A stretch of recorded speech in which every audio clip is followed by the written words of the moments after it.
Magandang gabi po. Isa po ako sa mga nakadalo po ng pamamahayag niyo po kanina. Opo, nakita ko nga po kayo kanina. Ano po bang may paglilingkod ko sa inyo? Hindi ko po kasi matanggap yung mga narinig ko po kanina. Marami po akong gustong itanong sa inyo. Ganun po ba? O sige po, tuloy po kayo. Ano nga po bang pangalan ninyo? Ako po si Camilo. Sa awit 95:6. O magsiparito kayo, tayo'y magsisamba at magsiyukod. Tayo'y magsiluhod sa harap ng Panginoon na may lalang sa atin. Sa Biblia, kung napansin mo, ang pagluhod sa harap ng ating Panginoon Diyos ay isang paraan ng pagsamba sa Kanya.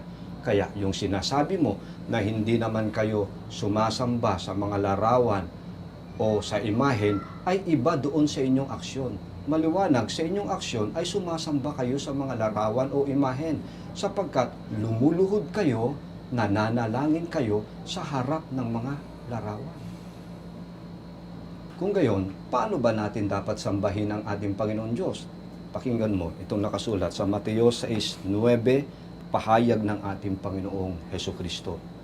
Magsidalangin nga kayo ng ganito, Ama namin na nasa langit ka, sambahin nawa ang pangalan mo.